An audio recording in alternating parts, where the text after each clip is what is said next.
नमस्कार, आप सबको हमारे YouTube चैनल संस्कृत वारिधि में स्वागत है। हम इस चैनल के माध्यम से संस्कृत, हिंदी से संबंधित हर एक टॉपिक को पढ़ाते हैं। साथ ही साथ हम आप सबको मोटिवेशन वीडियो भी देते हैं जिससे आप सब मोटिवेट हो सके।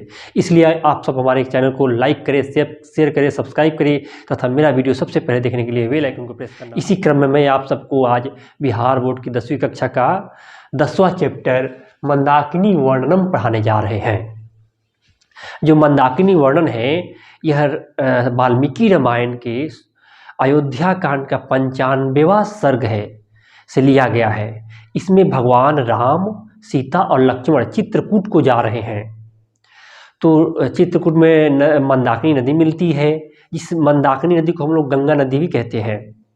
तो उस मंदाकिनी नदी को भगवान राम माता सीता को दिखा रहे हैं और उस मंदाकिनी नदी की सुंदरता का वर्णन सुना रहे हैं। तो देखते हैं कैसा है।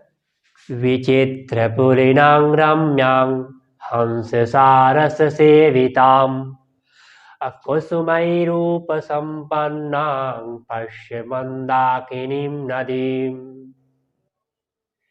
इसमें भगवान राम सीता से कहते हैं कि हे सीते, विचित्र माने विभिन्न, पहले मैं आप लोगों को पहले श्लोक का अर्थ बताऊंगा, उसके बाद इसकी व्याख्या करूंगा। तो इस श्लोक में भगवान राम सीता से कहते हैं कि हे सीते, इस मंदाकिनी नदी को देखो जो विभिन्न तरह के फूलों से संपन्न है, विभिन्न तरह के ये तटों वाली है तथा विभिन्न तरह के जो हंस है वह इस नदी में तैर रहे हैं, जो काफी रमणीय दिख रहे हैं। इस श्लोक को हम लोग फिर समझते हैं। इसमें भगवान राम सीता से कहते हैं कि हे सीते, यह जो नदी है यह कैसी नदी है? विचित्र तटों वाली, हंसारस सेवित और फूलों से संपन्न यह नदी बहुत ही रमणीय लग रही है। इस नदी को तुम देखो। नानाविधैस्तीररुहैर्वृक्तां पुष्पफलद्रुमैः राजन्ती राजराजस्य नलिनीमिव सर्वतः। इसमें भगवान राम सीता से कहते हैं कि हे सीते, यह जो नदी है मंदाकिनी नदी, यह विभिन्न तरह के पुष्प माने फूल और फल और वृक्षों माने फूल, फल और वृक्षों से घिरी हुई है और यह इससे काफी खूबसूरत लग रही है। और ऐसा लग रहा है कि मानो यह कुबेर का सरोवर है। फिर से इसको समझ रहे हैं हम लोग। जैसे कि भगवान राम सीता से कहते हैं कि हे सीते, इस नदी के चारों ओर फल, फूल और पेड़ फैले हुए हैं जो काफी खूबसूरत लग रहे हैं और ऐसे लग रहा है जैसे कि कुबेर का सरोवर है। तीसरा हम लोग देखते हैं। मृगयूथ निपीतानि कलुषाम्भांसि सांप्रतम तीर्थानि रमणीयानि रतिं संजनयन्ति मे। इसमें कह रहे भगवान राम सीता से कि हे सीते, देखिए यहां शुरू होगा, यहां से इसका अर्थ यह यहां शुरू होगा, बोलेंगे हे सीते माने मृग का समूह द्वारा पिए गए जल से गंदा जल, माने जब पशुओं का समूह जब पानी पीता है तो पीता भी है, साथ साथ उसको गंदा भी करता है। तो पशु समूह द्वारा पिए गए पानी से यह नदी का जल गंदा हो चुका है ना, लेकिन फिर भी यह तीर्थ के समान लग रहा है और हमको बड़ा आनंद दे रहा है। फिर से हम लोग जानते हैं इसको कि मृगयूथ निपीतानि कलुषाम्भांसि सांप्रतम तीर्थानि रमणीयानि रतिं संजनयन्ति मे। हे सीते, यह मृग का मतलब कि हम हिरण भी लगा सकते हैं और पशु समूह भी लगा सकते हैं। मृग का मतलब हिरण भी होता है और पशु भी होता है। तो मृग यूथ निपीतानि माने पशुओं के समूह द्वारा पिए गए जल से अभी अभी ये नदी का जल क्या हुआ है, गंदा सा हो गया है, लेकिन फिर भी यह तीर्थ के समान हमको सुंदर लग रहा है, रमणीय लग रहा है, मतलब मुझे अच्छा लग रहा है। तो इसमें भगवान राम जो है सीता को मंदाकिनी नदी के बारे में बता रहे हैं और उसकी सुंदरता का वर्णन कर रहे हैं। ये बहुत ही मनोरम दृश्य वहां का इसमें वर्णन किया गया है। आगे देखते हैं। जटा जिन धरा काली वल्कलोत्तरवास सह ऋषयस त्वगाहन्ते नदी मंदाकिनी प्रिय। देखिए यहाँ पर भगवान राम जो है सीता को प्रिय कह के बुला रहे हैं, प्रिय कह रहे हैं कि हे प्रिय, इस नदी में जटा जिनधरा माने जटा और मृग चर्म धारण करने वाले और वृक्ष के छाल को वस्त्र के रूप में धारण करने वाले ऋषि लोग स्नान कर रहे हैं। इसको फिर जानते हैं, इसको मैं फिर व्याख्या समझाता हूँ, फिर उसके बाद अर्थ फिर से बताऊंगा। जटा जिनधरा, जटा मने जटा, जिन मने मृग चर्म। जटा का मतलब जटा होता है, जिन मने मृग चर्म, धरा मने धारण करने वाले। मतलब जटा और मृग चर्म धारण करने वाले। काल मने इस समय में। वल्कलोत्तरवास, वल्कल मने होता है, वल्कल मतलब होता है वृक्ष का छाल का वस्त्र। पहले के जमाने में क्या होता था कि वृक्ष के छाल का लोग वस्त्र पहनता था, ऋषि लोग पहनते थे। ऋष्यस्तोगाहन्ते नदी मंदाकिनी प्रिय, मतलब कह रहे हैं कि हे प्रिय, जटा और मृग चर्म धारण करने वाले,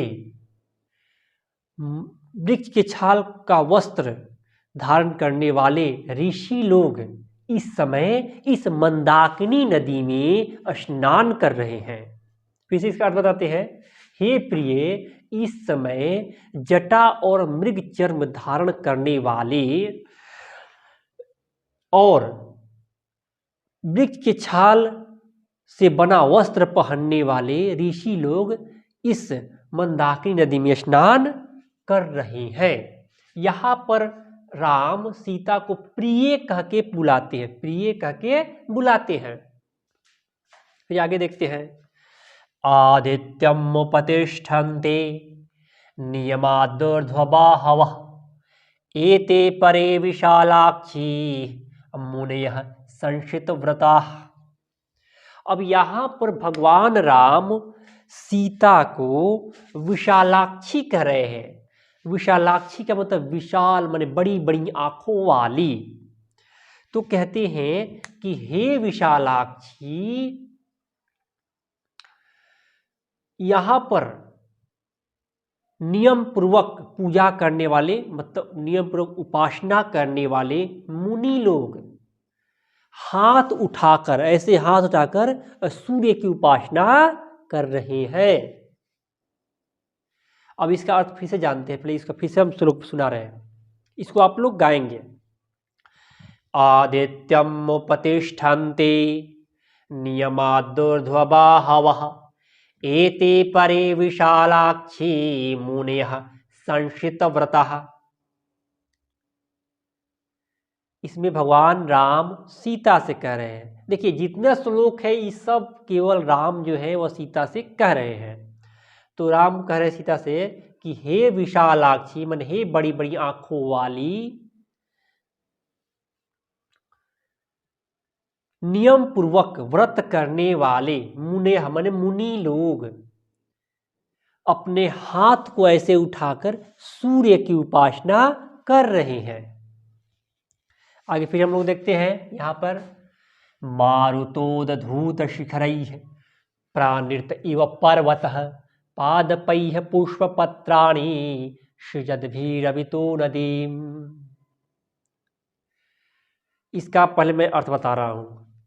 जैसे कि पुष्प माने फूल, पत्ते और पेड़ों से जो क्या होता है ना कि फूल पत्ते तो टूट टूट के उड़ रहे हैं और नीचे गिर रहे हैं, और पेड़ जो हिल रहा है कैसे, माने हवा के बहने से, तो ऐसा लगता है कि जैसे कि पेड़ पर्वत जो है वो नृत्य कर रहा है। इसका अर्थ हम फिर से बताते हैं। मारुतोदधूत शिखरै प्राणृत इव पर्वतः पादपैः पुष्पपत्राणि सृजद्भिरभितो नदीम्। मैंने कह रहे हैं कि हे सीते या हे विशालाक्षी, इस नदी के चारों तरफ जो पेड़ हैं हवा द्वारा हिल रहे हैं। मैंने वायु हवा द्वारा ये पेड़ क्या हिल रहे हैं, तो पेड़ हिल रहा है तो उसके पत्ते भी हिल रहे हैं और उसके फूल भी हिल रहे हैं। तो उसके हिलने से पर्वत ऐसा लग रहा है कि भ्रमण कर रहा है, घूम रहा है, मतलब नृत्य कर रहा है। ऐसा लग रहा है पर्वत भी नृत्य कर रहा है। तो इसका अर्थ फिर से बताते हैं, फिर से एक बार सुन लीजिए इसका अर्थ। भगवान राम सीता से कहते हैं कि हे सीते, नदी के चारों तरफ हवा के बहने से जो पेड़ फूल और पत्तों सहित हिल रहे हैं, इससे ऐसा लग रहा है कि पर्वत भी मतलब पहाड़ भी नृत्य कर रहा है। क्वचिन मणि निकाशोदांग क्वचित पुलिन शालिनीम क्वचित सिद्ध जनाकिरणांग पश्य मंदाकिनी नदीम। अब कह रहे हैं कि हे सीते, इस मंदाकिनी नदी को देखो। मन इस मंदाकिनी नदी में क्या है कि कहीं मणि के समान जल, ये मंदाकिनी नदी जो है कहीं मणि के समान जल के समान है, कहीं सुंदर तटों वाली है, कहीं सिद्ध ऋषि मुनियों से सेवित है। ऐसे मंदाकिनी नदी को देखो। फिर से इसको हम समझा रहे हैं। क्वचिन मणि निकाशोदांग क्वचित पुलिन शालिनीम क्वचित सिद्ध जनाकिरणांग पश्य मंदाकिनी नदीम। भगवान राम सीता से कहते हैं कि हे सीते, इस नदी को देखो, इस मंदाकिनी नदी को देखो, जहां पर जो जल है वो मणि के समान दिख रहा है, जो तट है वो रंग बिरंगे तट दिख रहे हैं, यहाँ पर सिद्ध जन मन ऋषि मुनि से सेवित है यह नदी। ऐसे नदी को देखो।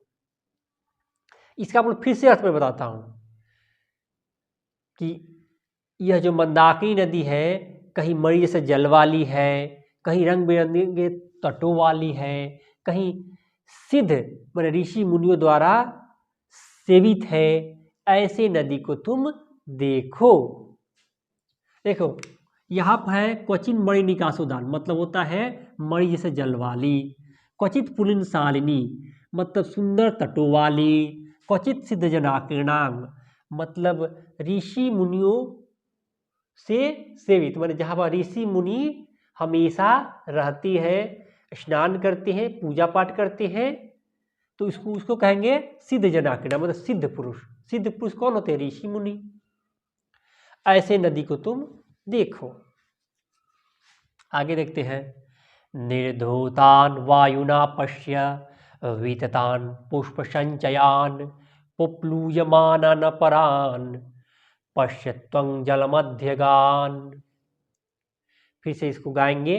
निर्धूतान वायुना पश्य वीततान पुष्प संचयान पुप्लूयमानान परान पश्य त्वं जलमध्यगान। जैसे कि वायु द्वारा उड़ाए गए फूल और पत्तों से, जैसे कि जब हवा बहती है तो पेड़ की चारों तरफ पेड़ है, पौधे हैं और फूल, तो उससे फूल जो है ना वो उड़ रहा है। और उड़ने से क्या होता है कि नदी के चारों तरफ फैल चुका है, इससे नदी के तट जो है सुंदर दिख रहा है, और कुछ फूल जो है नदी में चला गया है और तैरता है, जिससे नदी भी बड़ी खूबसूरत सुंदर लग रही है। फिर से इसको जानते हैं। निर्धूतान वायुना पश्य वित्तान पुष्प संचयान पुप्लूयमानान परान पश्य त्वं जलमध्यगान। इसमें भगवान राम सीता से कहते हैं कि हे सीते, वायु द्वारा उड़ाए गए फूल नदी के चारों तरफ फैल गए हैं, जिससे नदी का तट काफी सुंदर लग रहा है। साथ साथ कुछ फूल जो है नदी में भी चला गया है और तैर रहा है, जिससे नदी भी सुंदर दिख रही है। इसमें आगे देखते हैं, तांश्चाति वल्गु वचसो रथांगा वयना द्विजः अधिरोहन्ति कल्याणी निष्कूजन्तः शुभागिरः। फिर से इसको समझ रहे हैं, तांश्चाति वल्गु वचसो रथांगा वयना द्विजः अधिरोहन्ति कल्याणी निष्कूजन्तः शुभागिरः। इसमें भगवान राम जो है सीता को कल्याणी कह के बुलाते हैं। देखिए यहाँ कल्याणी कह रहे हैं कि हे कल्याणी, वल्गु वचसो माने मीठी बोली बोलने वाले,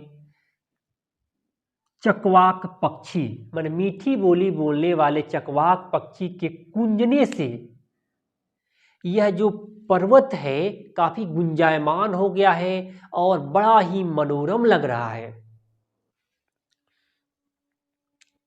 फिर से इसका अर्थ बता रहे हैं, पहले इसको फिर से श्लोक सुनाएंगे। तांश्चाति वल्गु वचसो रथांगा वयना द्विजः अधिरोहन्ति कल्याणी निष्कूजन्तः शुभागिरः। कह रहे हैं राम कि हे कल्याणी, मधुर बोली बोलने वाले चकवे पक्षी से यह जो पर्वत है गुंजायमान हो गया है, जिससे यहाँ का वातावरण काफी मनोरम लग रहा है। इस श्लोक का यही अर्थ है। फिर आगे देखते हैं जो अंतिम श्लोक है और बड़ा ही महत्वपूर्ण श्लोक है। दर्शनं चित्रकूटस्य मंदाकिन्याश्च शोभने अधिकं पूर्वासाच मन्ये तव च दर्शनात्। फिर से देखते हैं, दर्शनं चित्रकूटस्य मंदाकिन्याश्च शोभने अधिकं पूर्वासाच मन्ये तव च दर्शनात्। इसमें भगवान राम सीता को शोभने कह रहे हैं, शोभने कह रहे हैं, हे शोभने, इस चित्रकूट के पास का जो मंदाकिनी नदी है, तुम्हारे साथ हमने दर्शन किया, यह पहले वाले दर्शन से कहीं ज़्यादा आनंददायक है। माने इसके पहले भी बोल रहे हैं कि इसके पहले भी मैंने मंदाकिनी नदी का दर्शन किया था तुम्हारे साथ, लेकिन इस बार का जो दर्शन है वह काफ़ी अद्भुत है। इसका फिर से हम अर्थ समझते हैं। दर्शनं चित्रकूटस्य मंदाकिन्याश्च शोभने अधिकं पूर्वासा च मन्ये तव च दर्शनात्। माने हे शोभने, इस मंदाकिनी नदी का दर्शन जो चित्रकूट के पास है, उस मंदाकिनी नदी के दर्शन पहले के दर्शन से आज का दर्शन काफ़ी शोभनीय है, क्योंकि यह तुम्हारे साथ हमने मंदाकिनी नदी का दर्शन किया। तो इस प्रकार मैंने आप लोगों को इस श्लोक का अर्थ बता दिया। अब देखिए, पहले तो मैं बता दूं कि यह वाल्मीकि रामायण के अयोध्या कांड के 95वां सर्ग से लिया गया है और इसमें भगवान राम चित्रकूट के पास जो मंदाकिनी नदी है उसका वर्णन सीता को सुना रहे हैं। और इसमें भगवान राम सीता को विभिन्न नाम से बुलाते हैं, कहीं पर उनको सीते कहते हैं, कहीं पर उनको कल्याणी कहते हैं, कहीं विशालाक्षी कहते हैं, कहीं पर प्रिय बोलते हैं, कहीं पर शोभने बुलाते हैं। माने राम सीता को कई नाम से वहाँ पर बुलाते हैं और उस मंदाकिनी नदी का वर्णन कराते हैं। तो आप लोग इसको मतलब कि जैसे देखिए, ये थोड़ा सा जो है ना श्लोक थोड़ा क्लिष्ट है, भारी है, लेकिन आप लोग इसको बार बार 2-3 बार पढ़ेंगे तो आप लोग के लिए बहुत ही आनंददायक लगेगा यह, क्योंकि यह रामायण जो है वाल्मीकि रामायण का है, यह खुद में एक कवित्वपूर्ण श्लोक है। इसमें उपमा का बहुत ही बड़ा महत्व है। तो इसको आप लोग मेरे मन से समझेंगे तो ये बहुत ही आनंददायक हो जाएगा। और जो ये बता रहे हैं कि जो आप लोग इस मेरे चैनल को सब्सक्राइब नहीं किए हैं वो सब्सक्राइब कर लें और बेल आइकन को प्रेस करें, जिससे मेरा वीडियो आप लोग सबसे पहले देख सकते हैं। और लाइक और शेयर इसको ज़रूर करें। ठीक, धन्यवाद।